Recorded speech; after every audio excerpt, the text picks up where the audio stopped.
राधे राधे दोस्तों। जय गौ माता की। दोस्तों, कैसे हैं आप सब? दोस्तों, गले के इन्फेक्शन और मेडिकली तबीयत ठीक ना होने के कारण मैं आपको गौ माता के दर्शन नहीं करवा पाई, जिसका मुझे खेद है और मैं क्षमा प्रार्थी हूँ। परंतु सुखद बात यह है कि गौ माता की सेवा निरंतर चल रही थी और आज दिनांक 28 सितंबर 2023 को हम आपसे कुछ विशेष बातें करेंगे, क्योंकि कल दिनांक 29 सितंबर 2023 को भाद्रपद माह के शुक्ल पक्ष की पूर्णिमा तिथि है। यानी कल से शुरू हो रहा है पितृपक्ष। आइए जानते हैं पितृपक्ष से संबंधित कुछ विशेष बातें।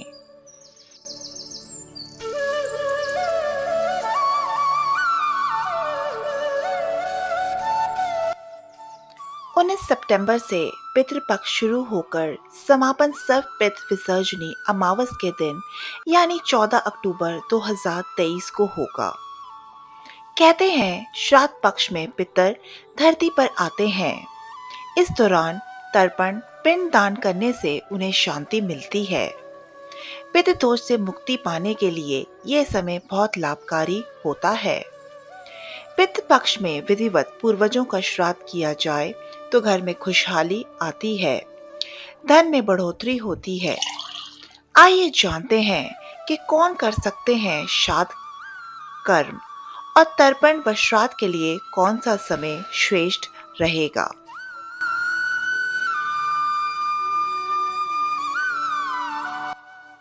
पिता का पिंडदान और जल तर्पण पुत्र को करना चाहिए।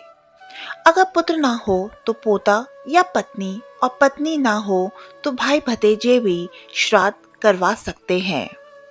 शास्त्रों के अनुसार पितरों के निमित्त तर्पण करने का पहला अधिकार बड़े पुत्र का होता है।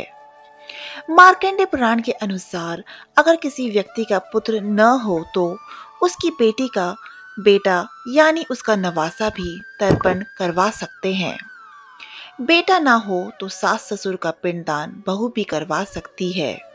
उसी तरह ससुर का श्राद्ध दामाद भी करवा सकता है जब उनका कोई पुत्र ना हो। बेटी की शादी ना हुई हो तो उसे भी अपने माता पिता का श्राद्ध कराने का अधिकार है। कुल का कोई भी सदस्य ना बचा हो तो ऐसे हालात में उनका तर्पण कुल के पुरोहित भी करवा सकते हैं। शास्त्रों के अनुसार कुतब बेला में पितरों का पिंडदान करना चाहिए। तर्पण करते वक्त कुशा और काले तिल का उपयोग जरूर करें। जनेऊ धारण करने वाले जल तर्पण करते वक्त यज्ञोपवीत को बाएं की बजाय दाएं कंधे पर रखें। श्राद्ध क्रम में कोई भी शुभ कार्य करना वर्जित है।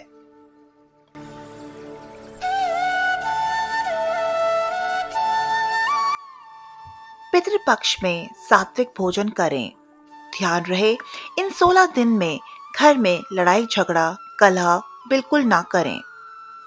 पितृपक्ष के दौरान सिर्फ मांसाहारी बल्कि कुछ शाकाहारी चीजें खानी भी वर्जित मानी जाती हैं।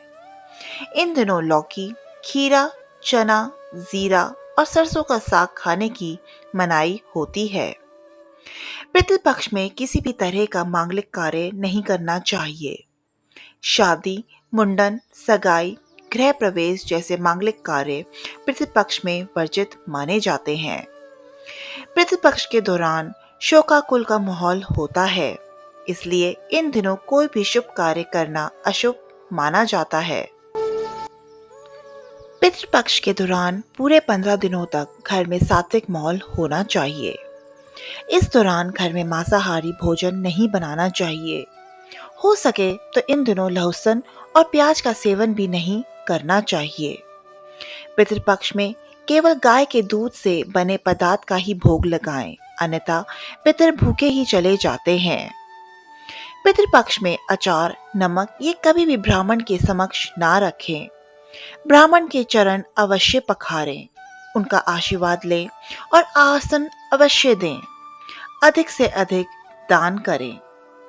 इसके अतिरिक्त हर अमावस के दिन अपने पितरों का ध्यान करते हुए पीपल के पेड़ पर कच्ची लस्सी, थोड़ा गंगा जल, काले तिल, चीनी, चावल, जल तथा पुष्प अर्पित करें। ओम पितृभ्य नमः मंत्र का जाप करें तथा पितृ सूक्त का पाठ करना शुभ फल प्रदान करता है।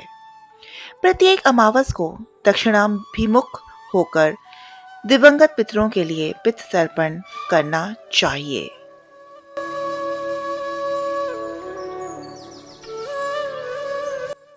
हमें पितृपक्ष में अपने पितरों के उद्धार हेतु पिंडदान करना चाहिए और ब्राह्मण भोज करवाना चाहिए।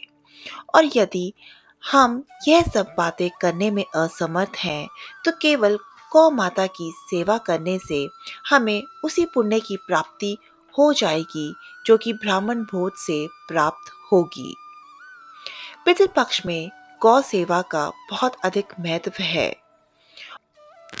गौदान से हमें पुण्य मिलता है, सभी ग्रहों को शांति मिलती है, पितरों को मुक्ति मिलती है और गौ माता के आशीर्वाद से सभी बिगड़े काम बनते हैं।